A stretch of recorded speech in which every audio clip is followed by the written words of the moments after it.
Hello, everyone, and welcome to episode number 3 of the Nord and Block podcast. It is Sunday, January 14th, 2024. I'm your host here, Nordic97, who has finally recovered from his illness. The voice is a little bit abrupt, but I think it's because it's early on Sunday. Woo! But I'm also here with my wonderful co-host, LeBlock James. LeBlock, how are you doing on this fine? We are doing fantastic because That the is Senators good to hear. Senators finally won a game. Let's do it. That's won a game, thank God. At least they didn't lose to the Sharks. Unlike Montreal. Montreal. Oh, excuse me. Or Reals. All right. Anywho, we're gonna get straight into the topics here. My lamp is glitching now. That's fun. But anywho, the first topic was something that happened almost a week ago, and it's very inconvenient because this podcast is recorded every Saturday or Sunday. So obviously, we like something that happened on a Monday is kind of outdated at this point. But still, Cutter Gauthier was traded over to the Anaheim Ducks in exchange to the Philadelphia Flyers for defenseman Jamie Drysdale and a 2025 second-round pick. This was viewed as a massive blockbuster trade, and it really is a massive deal all around. So I'm going to go to LeBlock first. What are your thoughts on this initial trade before we get into the Gauthier stuff? So I'm going to leave the Gauthier stuff for later, but just a trade in general, I think Philadelphia, given the circumstances they were in, made out great with it. You get Drysdale, who is potentially a fringe number one pairing guy, good on the power play. He has had his injuries in the past, but in a new environment, maybe he thrives. And that second round pick is going to be a high second rounder. So you basically got Jamie Drysdale and basically just a late first round pick. Pretty much. For a guy who didn't want to play for Philadelphia. So, and then Anaheim gets Gauthier, who is a good player, and it adds to their forward prospect core. And I think it's going to be a good trade for both sides. I agree. I like the deal for both sides. Leaving out the Gauthier stuff. Philadelphia needs defensemen. That is the biggest thing when it comes to the Flyers. I have said it for years. The Flyers need a proper, number one defender that can play both sides very well. And Drysdale's one of those. It's very hard to find right-handed defensemen.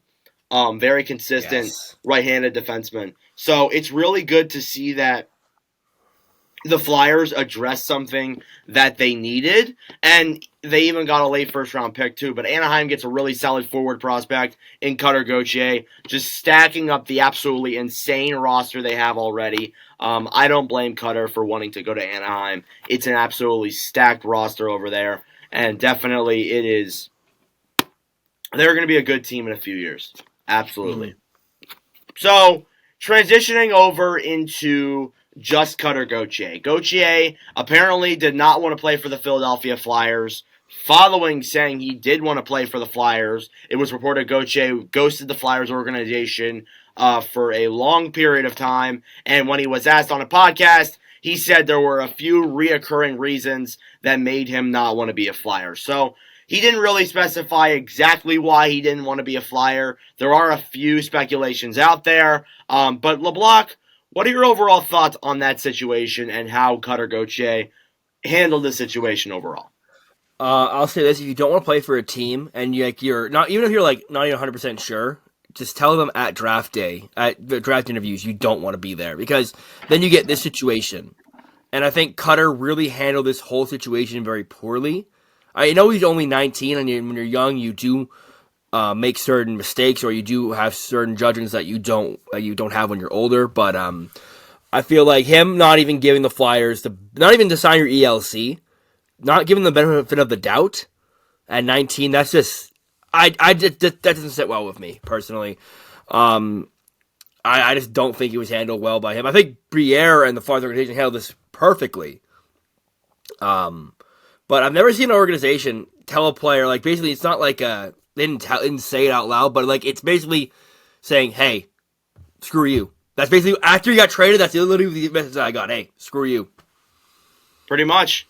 I do agree with that statement. I think Cutter handled it horribly. I don't think he would have made the Flyers happy, whether or not he said like out loud to them, "Oh, I don't want to be a Flyer." If he actually came out and communicated with the team and was like, "Yeah, I don't really want to be a Flyer. Let's work something else out here," I think that that would have been fine in a situation like that. I would have been much more mature with it rather than him just ghosting the organization. The team goes to Sweden for him, not for any of the other guys they have. I don't even know what the other guys they had were. There were a few, but I don't think like they were there solely for him mainly, and they wanted to speak to him, but his family was just like, no, we don't want to talk to you. So that pretty much told Briere that, yeah, we need to get this guy out of here, and so they did. And I will say this, I think Briere handled the situation very, very well. For a rookie general manager who's in his first season as being the GM of this team, I think he's handled it very well. And I think that, even though he didn't want to play, and that's not great at all, I think they handled it very well. And that should be a massive win for the Flyers when you look at it from that scenario. I will also say that with Kevin Hayes, just even like trying to justify him like speaking and influencing the player is really stupid. Tortorella said it in a post-game interview that it was ridiculous. And I agree. Like, you shouldn't bring previous players into that situation. And Tortorella defended Kevin Hayes too, saying that, yeah, we didn't have an agreement when he played here, but he is a good man and definitely just shows how good of a coach Tortorella is, even though there are some flaws within his coaching skills. So, yeah, but I do think I personally think Cutter Gauthier is a bit of a what is it called? What's the word here? Like kind of narcissistic. Like, I'm all that, and you're not all that. Even at the World Juniors, there was some speculation about him saying a few things in the handshake line to Jonathan Lechermacki. I just don't think he comes off as and like his teammates and coaches at BC say, "Oh, he's a humble kid." Nothing about this situation paints him as a humble person. No, there's nothing to it. I think he handled it very poorly, just immature. Yeah, and there's been some things that I personally I've lost respect for Cutter Gauthier out of the situation because I don't like when players try to like force themselves to certain places by certain teams. Example, Adam Foxco was hated for a while. It's kind of gone away now, but at the time that was a big deal when Adam Fox forced his way to the New York Rangers. Yeah, I don't think I was that big of a fan when that occurred. But definitely that's a situation that I see a lot. And he is a Pittsburgh Penguins fan, so maybe that influenced his decision. Very possible it did. I think that combined with all the other stuff that apparently the Flyers were doing definitely probably influenced the situation a little bit. So, any final thoughts on the Cutter Gauthier situation as a whole, or can we move on? I think we're good. We're set to move on. I hope both parties get what they want in the end, though.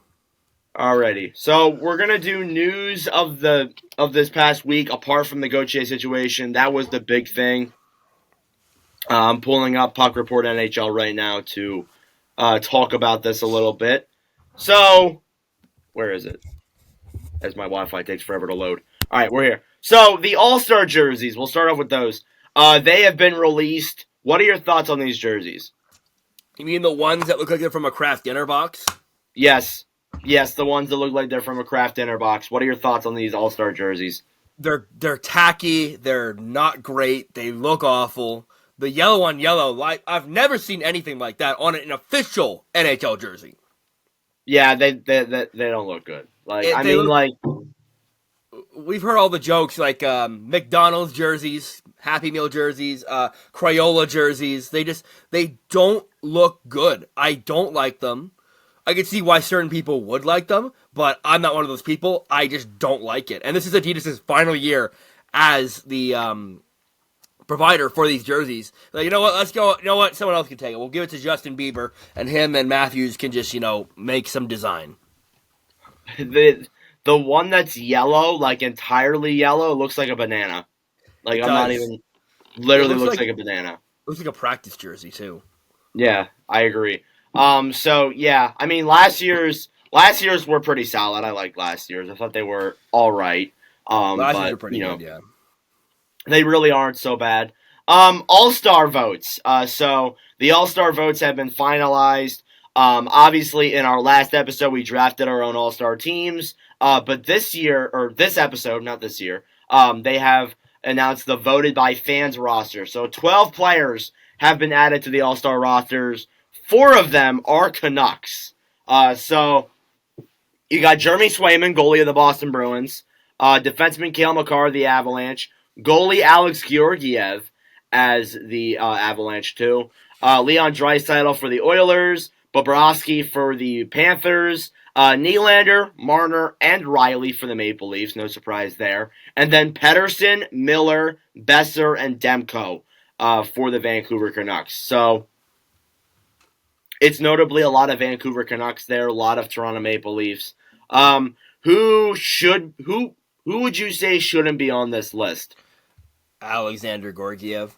Probably, yeah.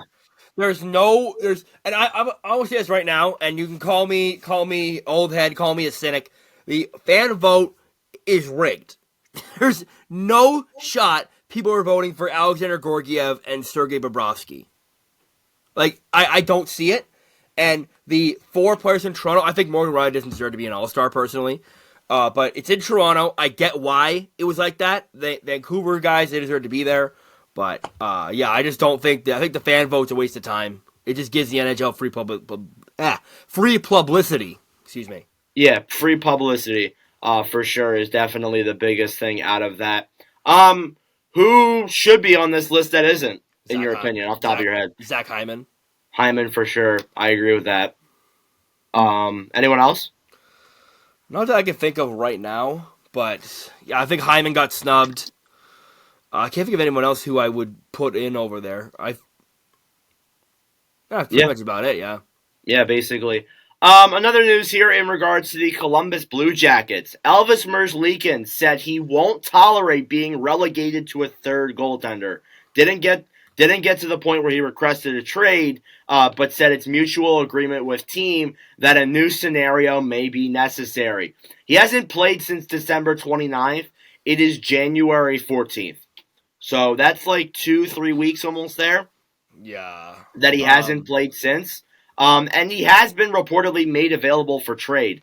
And he's signed through 2027 at a $5.4 million average annual value. Now, at the end of every episode, we're going to start talking about trade deadline stuff. I want to ask LeBlanc this question. Who is a team right now that you think Merzlikins could fit in well with? Or who is a team that Merzlikins or would want Merzlikins? The Red Wings. Red Wings for sure. They need goalies. I could see the Oilers maybe trying to go after him. Oh, they will. Yeah. Not trying. They will. Yeah. They will go after him. You look at Merzlikins, though, and, like, yeah, he's been relegated. He's had great seasons in the past.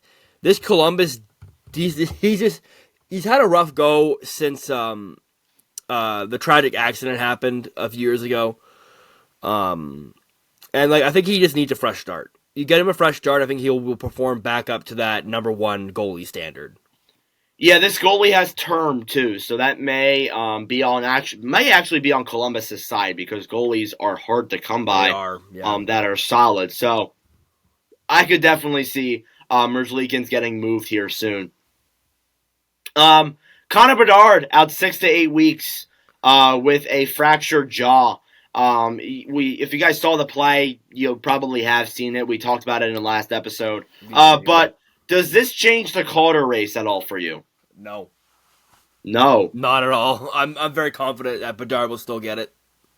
Really? All right. Well, that's interesting. Corey Perry, eligible now to return to the NHL. He met with Gary Bettman. We don't know, like, what it was that he was, like, terminated for. It was not Connor Bedard's mom. It was not, okay? But he is eligible now to return to the NHL. There have been teams that have looked into him. What is a team that you think could go out and get Corey Perry? The Ducks.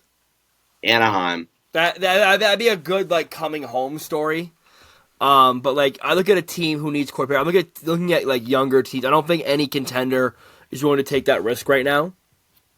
So you're looking at teams like San Jose.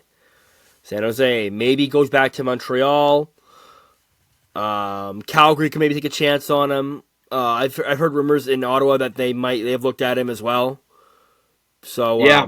But I think the Anaheim seems like the perfect situation for Corey Perry. Yeah, I think veteran presence. Yeah, he's also nearing the end of his career as well, so definitely you want to look at that. Speaking of Anaheim, the final news here that I have at least, Trevor Zegras out 6 to 8 weeks with a broken ankle, and Pavel Mintyukov out 6 weeks. Just decimating the Ducks even more. Why don't you? It sucks. Mintyukov was having a great season. Like I thought he would have been a Calder knob if he didn't get injured. I think. And then Trevor Zegras, what a rough go for Z. Like he was injured to start the year, and then he got injured again, and now he's out 8 weeks. Just a rough season for Zegras. Honestly, if I was the Ducks, come deadline, maybe you shut him down for the year, let him heal up completely. Because broken ankle, like you're not 100% when you come back from that in 8 weeks. That's at least a 3 to 4 month fully recovery to get back to skating like you were before. Yeah, absolutely. Definitely that's something you got to look at there with Zegras. I'm going to ask you this question. Do you think Zegras could get traded? There's a possibility. I don't think it's 100% no, because they apparently the Ducks have made him available for trade, but I think it's going to be fairly difficult to pry Zegras from the Ducks. Do you think that Philadelphia could make a move on him now that he has his friend Drysdale in Philadelphia? It would be very interesting to see Zegras go to Philadelphia. It's definitely a possibility, but I think if any team, I think the Ducks would want probably a first-round pick.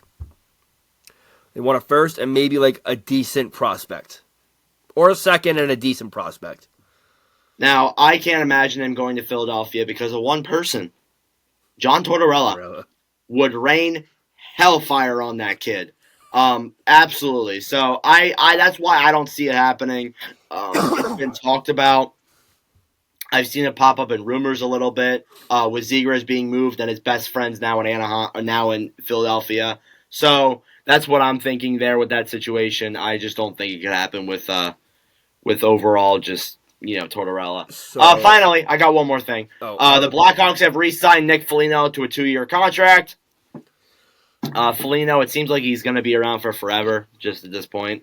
He's been around for a long time, and he's probably going to be around for 2 more years. That's fun. I love Foligno. He was drafted by Ottawa, so I have fond memories of Foligno. I've always loved Foligno's game. Him and his twilight, like mentoring these young kids in Chicago, plus getting the bag. Like that's got to be.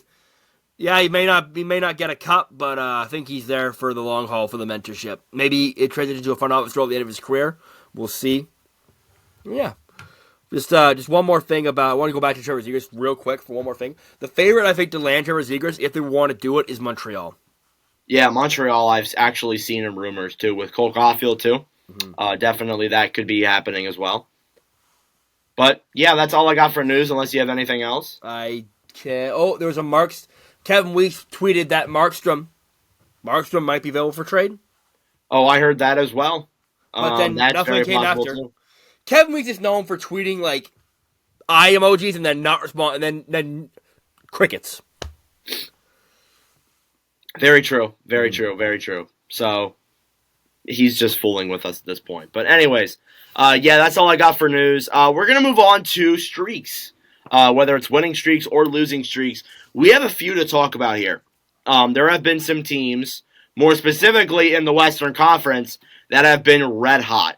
We're going to start off with a team that lost their winning streak yesterday to the Flyers. I want to talk about the Winnipeg Jets here for a little bit because even though they did lose their winning streak and their point streak, they're still a very good team.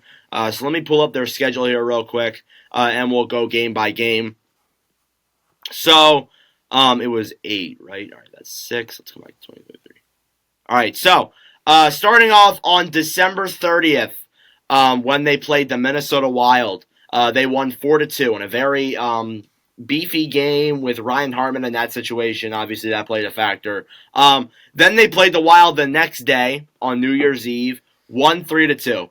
And then heading into the new year, things went crazy for the Jets. 4-2 win over the Lightning, 2-1 win over the Sharks, 3-1 win over the Ducks, 6-2 win over the division rival Coyotes, 5-0 win over the Blue Jackets, and a 2-1 win there over the Chicago Blackhawks. So they have been on this hot streak. It was blown last night against Philadelphia, but you could argue that they were down Connor Hellebuyck, or not down Hellebuyck. They were down Mark Scheifele. They were down a few other players. So obviously that plays a factor there too. But LeBlanc, with this 8-game winning streak, are the Jets a legit hockey team? They are, and I want to say that Kyle Connor's been out since early December.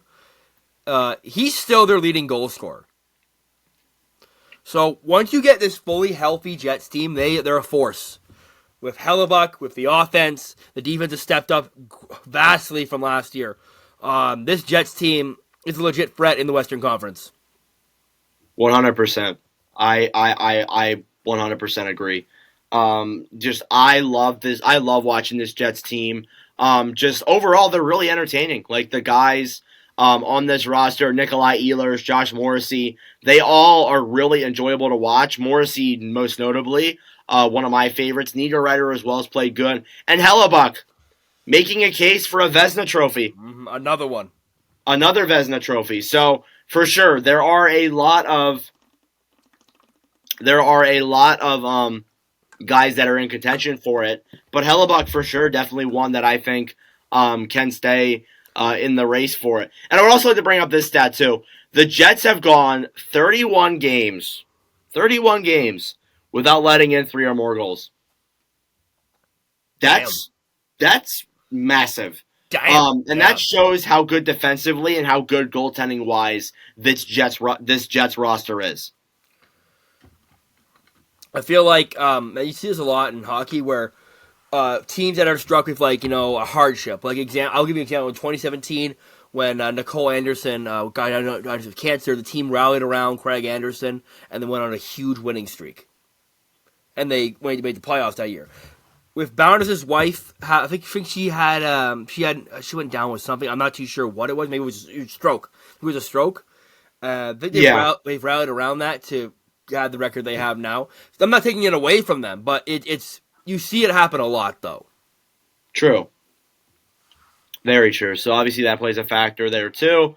But yeah, the Jets, they don't look like last year's team. Last year's team, when Bowness came in and said that they just don't look like they're showing any effort and said a lot of bad things about the roster. This year, they look way more legit, and they look like they're playing a full 200-foot, 82-game season with the way they're playing right now.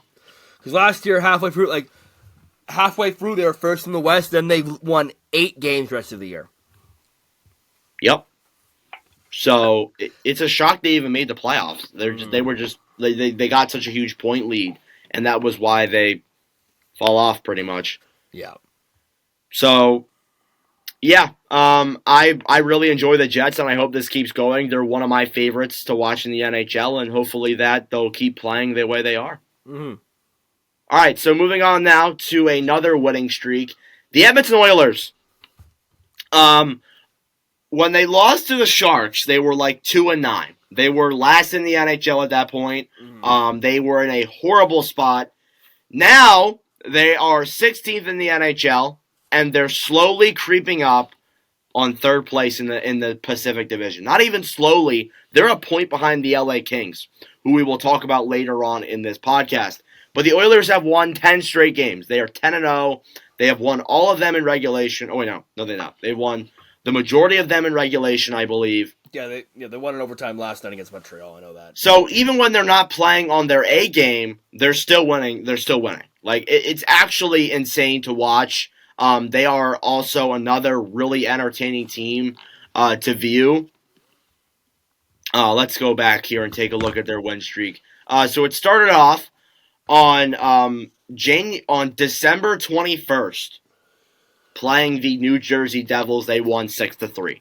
Then they played the Rangers the next night, Do you have any idea how hard it is to play the Devils, a very solid Metro team, and then go and play the Rangers, one of the best teams in the NHL, and win both of them?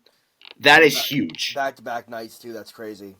Huge. Then they went on the California road trip. They didn't give up any games, which sometimes is very hard for teams to go on the California road trip and win. 5-0 win against the Sharks, 3-2 shootout win against the Kings, and a 7-2 win against the Anaheim Ducks to wrap out the month of December and the halfway point in that 10-game winning streak. Then they played the Flyers. The Flyers at that point, a very good team, still very good team. They won 5-2. Then they played the Ottawa Senators, won 3-1. Then they played the Blackhawks, won 2-1. Notice how in both of these winning streaks for the Jets and the Oilers, the Blackhawks have played them and have lost by only 1 goal. Yeah. Just would like to keep that in mind. And I believe the one game, actually I think both of them were without Connor Bedard. So Yes. take that into consideration. Then they had back-to-back overtime wins, a 3-2 win against Detroit and a 2-1 win against Montreal. And that wraps out the 10-game winning streak. They played Toronto on Tuesday, followed up by Seattle. So if Seattle's win streak continues and the Oilers' win streak continues, the streaks could collide at that point. It's going to be primetime television. I'll tell you that Oh, right now. for sure. But it's at 10 p.m. It'll be primetime television on the West Coast, I'll tell you that. Yeah, prime time on the West Coast. Absolutely. So, yeah, just like overall, like the Oilers are playing really good hockey. And again, if there was one team that we said would come back from a 2-9 record, it was the Oilers. Yeah. 100%. I always say, I will never doubt McDavid. I will never doubt McDavid in my Yeah. life. McDavid, 37 games played, 57 points. Yeah, that's crazy. He has been just like Him. He's him. He's literally been him. It's actually mind-boggling to watch play some of the games because he's just so far ahead of everyone else, and that is why he's still the best player in the NHL. Mm-hmm. Undisputed, in my opinion. Just unreal. Yeah. There's no argument here. McDavid's the best player in the league. Yeah, and it looks like the goalies have been much better, too. Stuart Skinner, 29 games played, 18-9-1, 2.63, .903. He's been, since the Sharks game, he's been one of the best. I think he's top 10 in save percentage since the Sharks game that happened. Yeah. So he's really bounced back. I know I went to go see a game in Vancouver early in the season where Skinner was just absolutely brutal. Like, yeah, he couldn't stop a beach ball. But this year he seemed to have just really turned things around, and it's great to see, for sure. And I hope that continues for this roster overall. But yeah, I really like the Oilers the way they're playing. I think that this 10-game winning streak is very impressive. And now, if they win their next game and the Kings keep losing, they will be in a playoff spot. So definitely something that would be a massive win there for the Oilers. I think they still are. I think they'd be top 3 in the Pacific if they. Speaking of the LA Kings, I want to lead on this one. The LA Kings have lost 8 games in a row. 8 straight. And it's not my brother's a Kings fan, so I get to hear this. So it's quote, it's not that they've lost 8 in a row, it's how they've lost these 8 in a row. I think 6 out of the 8 losses, LA had a 2-0 lead, and they've blown it. Yeah, I think that their last win was December 27th, a 5-1 win against the San Jose Sharks, and at that point they were doing great. Mm-hmm. They were doing very well. Then they just started losing. 3-2 loss to the Knights, and like not these games aren't really blowouts either. They're really close games when you look at them score wise. 3-2 loss against the Vegas Golden Knights, 3-2 shootout loss against the Oilers. You move into January 2024 now. 3-0 loss against the Leafs, 4-3 shootout loss against the Red Wings. And then the really concerning part for me is that the next 4 losses are on the road. Yeah. And they were great on the road to start the year. Team. Yeah, they were great to start the road in the year. Losing because they had like the most like road wins to start a season ever. Yeah. And I think like the momentum is just so low with this Kings team. 4-3 loss against the Capitals, 3-2 overtime loss against the Lightning, 3-2 OT loss against the Panthers, and then 5-3 loss against the Red Wings last night. A lot of these games are 1-goal games. Mm-hmm. But a lot of them too are also blown 2-0 leads, blown leads late in the third. They it just seems like momentum's so low with the Kings right now, and it's just like it's hard to watch. It's really hard to watch. Yeah. Defensively, they've looked awful the past 8 games. There's been calls to call up Samuel Fagemo, which I think they should. Also, Todd McLellan has notably benched guys who haven't been, like, last night he benched Dubois and Byfield. Other night he benched Kempe. He's, like, I think Byfield had 12 minutes of ice time and Dubois had 6. Yes, I'm actually looking at that right now. I was going to bring that up in my next point. And Dubois, McLellan has played both Dubois and Byfield less than 12 minutes at 5v5. He's been criticized for his lineup decisions in the past, but now it's starting to look like it's really becoming obvious now. And I want to bring up Dubois, too, because it's not like he's benching Dubois because he's playing well. Dubois hasn't been playing well. Let's just face it. Dubois, 17 points in 39 games played. The amount that they gave up for him, not good enough. The amount that he's getting paid, also not good enough. For sure. So, just overall, I need to see improvement from him. I think eventually this streak will be broken, but it just seems really low in momentum right now for the LA Kings. Throughout this streak, though, I want to say Cam Talbot has not had a bad game. Cam Talbot's been playing well, even though this streak's been creeping up on him. He's been good in net. It's a whole bunch of it's the forward core mixed with the McLellan decision mixed with the bad defense right now. And if this keeps going at this rate, the LA Kings will be a fringe wildcard team if they keep dropping. Yes. Teams like the Oilers and the Kraken are creeping up. Yes. And moving on to the Kraken, they have won 9 straight. It has been an unbelievable tear for this Kraken team. Ever since the midway point of December, they have just been playing some of their best hockey. 9 straight games in a row is, like, insane. And for a team, too, that started off with an 8-game losing streak in December, is now on a 9-game winning streak. And when you look at not just winning streak, they're on like a 15, 14, 13-game point streak right now. Like, the last time they lost and they didn't gain a point was December 10th, a month ago. Yeah, and it's getting points in games is very important to cash in the standings, and the Kraken have done that.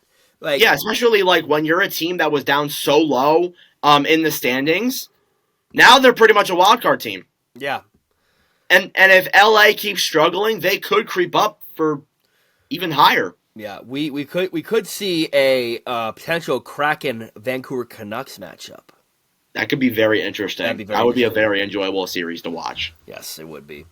And the last team I want to bring up here on a streak before we move on is the Florida Panthers. The Panthers did just end their losing streak last night.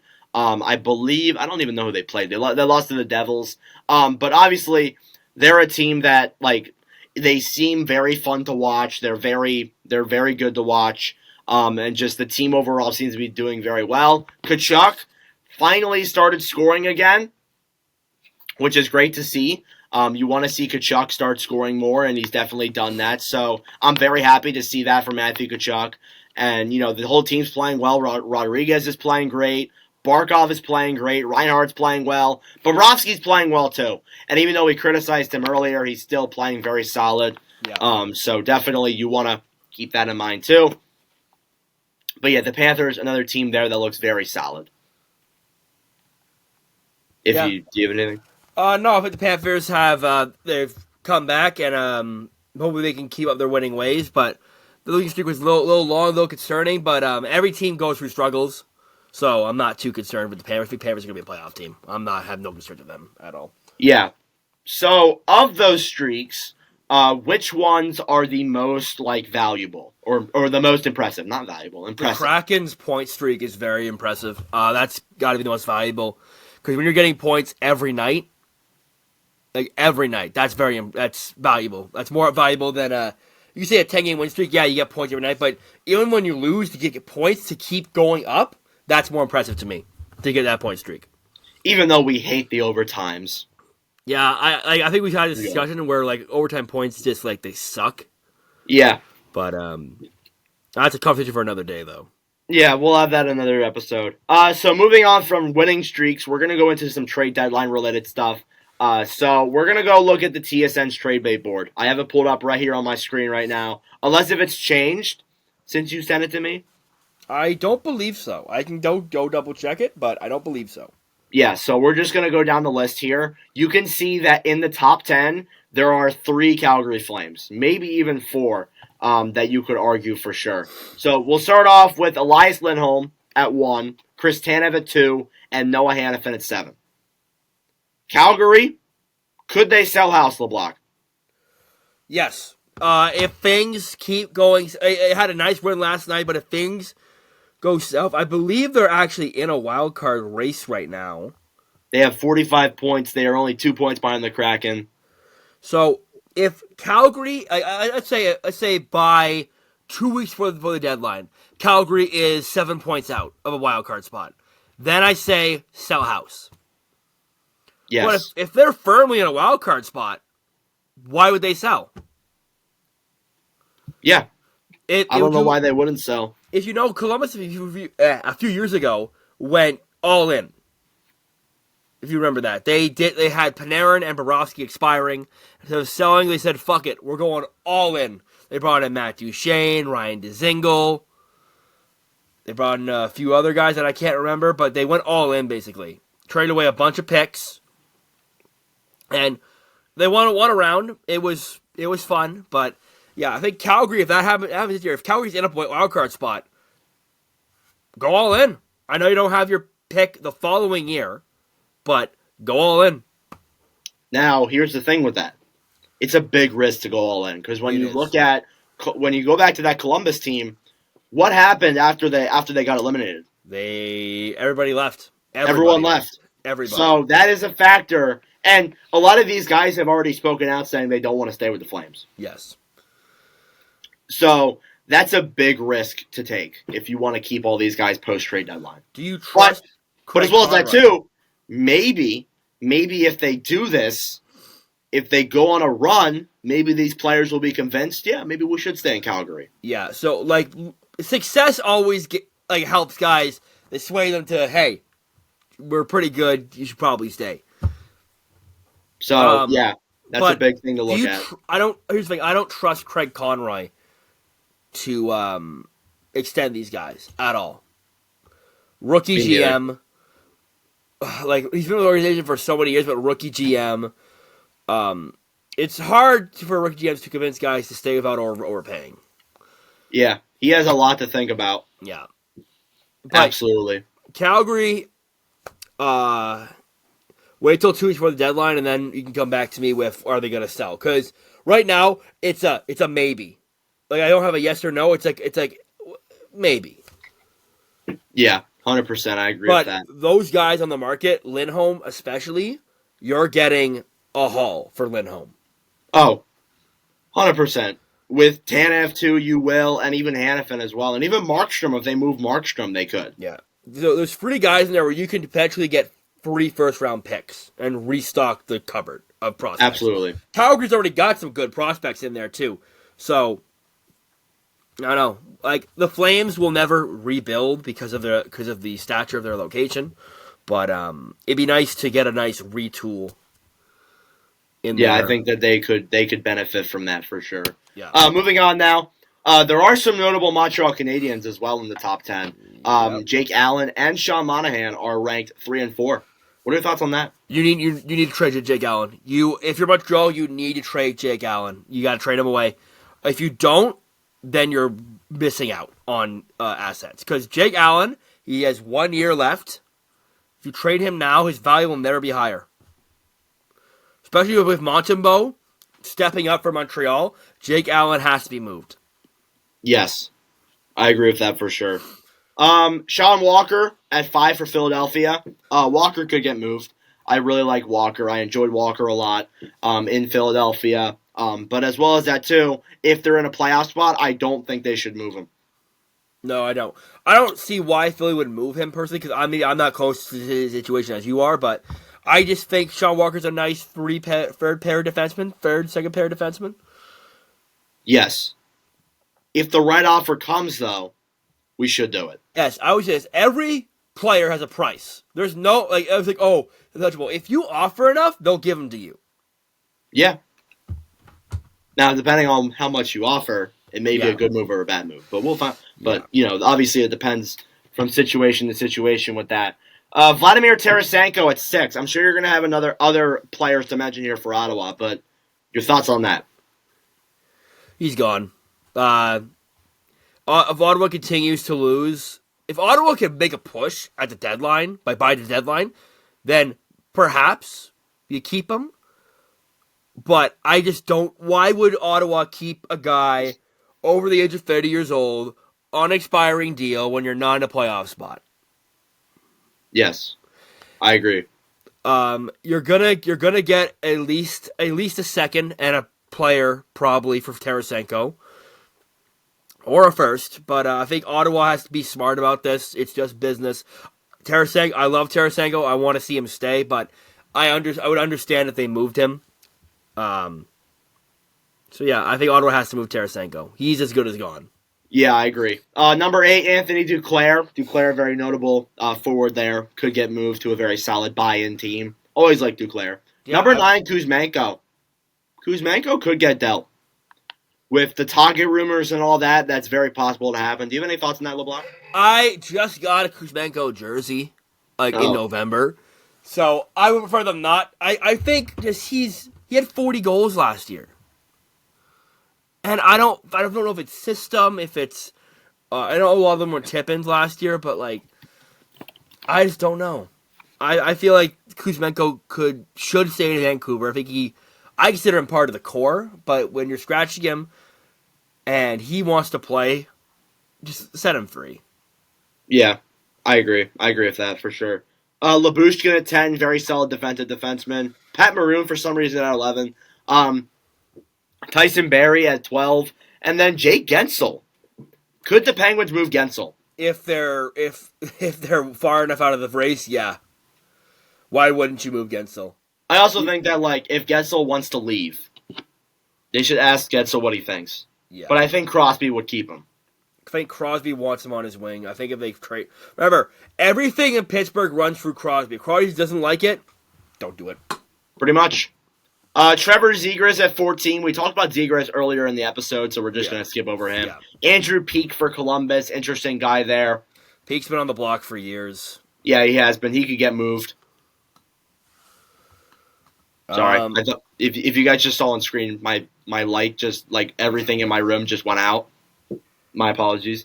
Dominic Kubalik at 16. He's gone. Kubalik, interesting there. LeBlanc shaking his head. He's gone. He gone. Yeah, he gone. Jacob Markstrom at 17. We talked about Markstrom a little bit earlier, but I'm gonna say I think it's unlikely they move Markstrom unless Markstrom wants to go somewhere and win. Yeah, unless Markstrom wants to. Because I believe he still has term. He does, and I think the Devils would be a prime destination for Markstrom. Yeah, same with John Gibson for the Ducks. But Gibson's been on the market for years as well.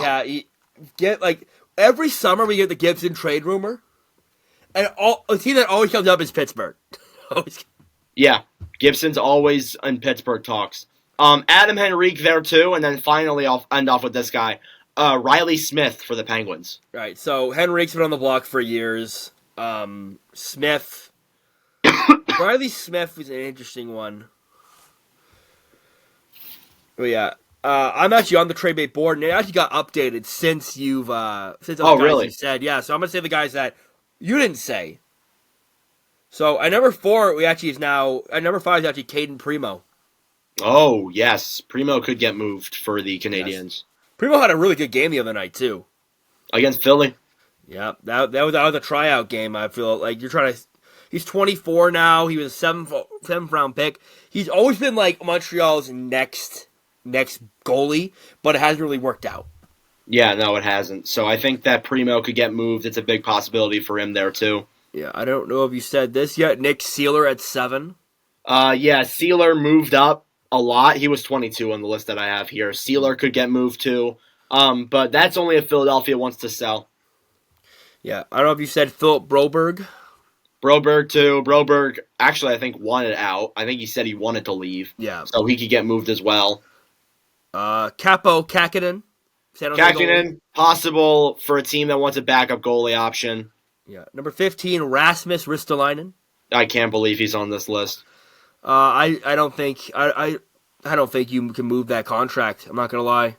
3 years, 5.1. He's having a nice resurgent year, but I don't know. I don't see it. Next we have Tony DeAngelo, could be a cap casualty for the Carolina Hurricanes if they trade. Yeah, DeAngelo could get moved again. Not sure who would want him, but hey, have at him. Yeah, Tyler Johnson, number 17. Johnson, too, I brought up, is a guy that could get moved for the Blackhawks. Yeah. Anthony Mantha. Mantha as well. Scored a goal yesterday against the Rangers. He's got a 5.7 cap hit. Yes, he's got a high cap hit. You'll have to retain. Yeah, the Capitals will need to retain if they want to get rid of him. Yeah. Then 19, I think Matt Dumba. Dumba as well. Dumba, I'm surprised he's even on this list. I don't feel like he gets moved. I don't think there's any team that really would want Dumba. And then surprisingly, at number 20, it's our friend of the podcast, Jack Sharp's favorite player, Mike Matheson. Yes, Matheson has moved up the list a lot. Matheson could get moved. Yeah. Solid defenseman. Arguably a second pairing guy. Yeah, he's having a great year in Montreal. I feel like Montreal would like to keep him, though, but like I said, every player has a price. If a right offer comes along, I think you at Montreal can't say no to, you move him. Absolutely. Absolutely. And that's all for the list I got, so. Yep. All right, so we're going to move on now for the next 4 weeks, even though LeBlanc's leaving me for 2 weeks. He's going on a cruise. I need vacation, too. The Sens have been so bad. I don't get vacation. I haven't gone on vacation in forever. We'll see how it is. I need a vacation. The Sens have been bad for 6 years. Now you need a vacation? Yes, I'm done. I need my vacation. All right. Fair enough. So every episode, once LeBlanc comes back, I don't think I'll do it the next 2. It's going to be just me and probably someone else. In the next couple episodes, we're going to be going through divisions and talking about the needs and wants of each team. So as LeBlanc puts his dog on the screen, we're going to start off with the Pacific Division and the Anaheim Ducks. What is it need and a want for Anaheim right now? Hang on. Get off me. Off! Sorry, guys. LeBlanc and his dog. Sorry about that. Anaheim. Draft picks. Futures. Yep. Picks for sure. Prospects, young players, anything that will get you defense. They need a right defender now because they got rid of Drysdale. Yeah, they need Zellweger and Mintyukov to pan out too. Yeah. Anaheim, even like young roster players. Anaheim is just they're in the midst of a rebuild. They need pieces that a rebuilding team is going to take. So. I see a sell. I see a fire sale. Not a fire sale, but I see them selling hard. Lyubushkin, notable player. As well as that, too, you also have Ziegler is on the list there. Gibson, Henrique. So they could be big sellers this year. For sure. Calgary. I think with all the guys on their roster, they should just want picks and prospects. Picks, prospects, maybe young roster players. There's been rumors. I want to play in Calgary. Calgary honestly might be if they drop out. I think it could be a fire sale. I think I see guys who might not see move like Mangiapane, Mackenzie Weegar's been in rumors too. He has a massive contract though. Yeah, Igor Sharangovich is heating up. He might be able to be moved. Yeah. Lindholm for sure. AJ Greer could be a nice fourth liner for a team. Absolutely. And then Edmonton. Chris Tannen, and then yada. Dan Vladar also would be able to be moved. Dan Vladar as well. Sorry, I'm moving on too fast. Edmonton. Impact players. Yeah. Goalie? I look at goalie, defenseman. Maybe not, though. Skinner's been good. Sorry. I think they bring in another goalie, though, regardless of how Skinner's doing. Like, maybe a backup. And then I think they're going to go after some bottom six depth. Probably. I think the defense is actually not that bad. It's not. It really isn't. Like, they overlook Darnell Nurse. They overlook Ekholm. Like, they're not bad guys. Brett Kulak's been decent. Yeah, just like maybe one more like additional player, and maybe that blue line's great. I can see them getting maybe like a defense for the third pairing, but other than that, I don't really. I feel like they could look into Sean Walker. Yeah, Sean Walker would be a good piece. I think they could look in on Eric Brandstrom as well. Yeah, I agree with that too. The Kings amidst an 8-game losing streak. Defense. Yeah, defense for sure. Defense, I think the Kings aren't going to sell regardless of what happens. No, they're not going to sell. Absolutely not. They won't sell. They won't. They'll just keep. They're going to keep rolling. Yeah, I think they might stay put for the most part. They could stand pat for sure. One thing I'm concerned about, but it doesn't involve deadline things, is maybe the goaltending. Maybe Talbot's playing well right now. But you don't want to exhaust him. Yeah, and as well as that too, come playoffs, he could just. We've seen it multiple times before with goalies. Yeah, we've seen it multiple times. So that's a little bit of a worry I have. Who's next on the list? Is it Seattle or San Jose? San Jose. Picks and prospects. There's nothing much else there. Step right up. It's the San Jose Fire Sale. Not much. Tomas Hertl.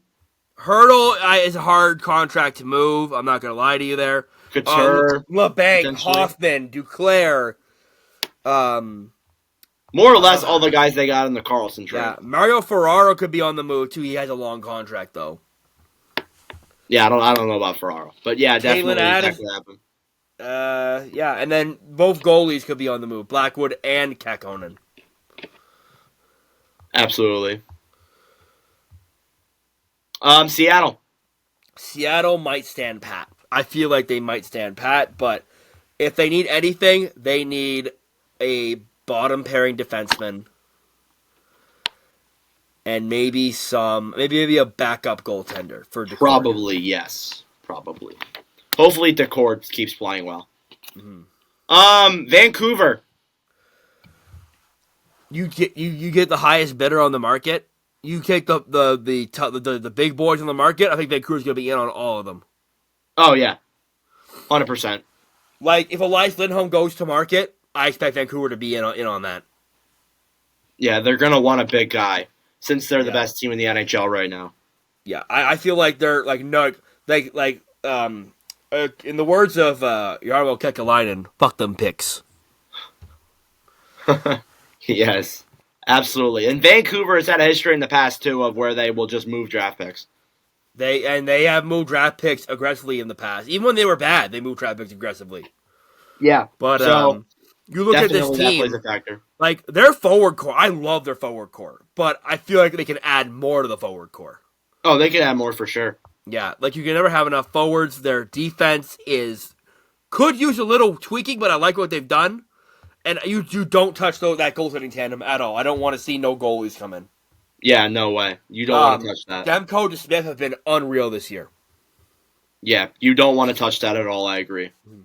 And finally, the Vegas Golden Knights been struggling a little bit. Vegas, you bring in a forward. I think you not scoring enough, personally. Yeah, forward for sure. Yeah, they've been struggling to score recently.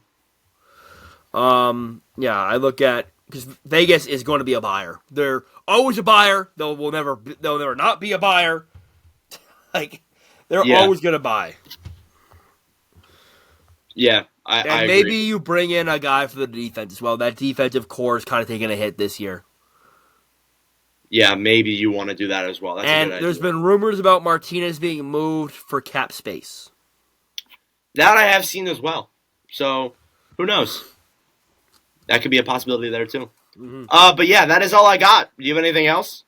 No. I think the Pacific though will be there'll be more buyers than sellers in the Pacific. I think. Yeah, I agree. The South. There should be two sellers in the. You look at the sellers being Anaheim, San Jose. The rest could be buyers. Like you look at the Pacific. Like I think. Okay, so I'm putting the categories: sellers, San Jose, Anaheim, possibly Calgary. I think Seattle could be a conservative buyer. Edmonton aggressive buyer. Vancouver aggressive buyer. Knights and Canes conservative buyers. Yep. And I actually agree with all those. Yeah. And Calgary may just stand pat. Yeah, but it all depends what happens closer to the deadline. Yeah, we're still a little ways out. We're still a little early. I think we're like 6 weeks till deadline. Yes, but definitely there have been some talks. I think there's going to be a trade soon. There's always a trade like middle of January or like late January that like gets everybody's juices flowing, like gets the trade market going, and it actually sets the market for because you look at like if a defenseman that's not that like if a second pair defenseman goes for a first and a second, it's a seller's market. It's a seller's market that year then. Absolutely. So, yeah. Well, that concludes episode number 3 of the Northern Block podcast. Woo! Done 3 episodes. LeBlanc will not be here for the next 2. I'll be in the LeBlanc Caribbean. is going on vacation. Caribbean, sunglasses on, Hawaiian shirt, Epstein margarita. Island. Don't say that shit. Anywho, thank you all for listening or watching. We greatly appreciate it.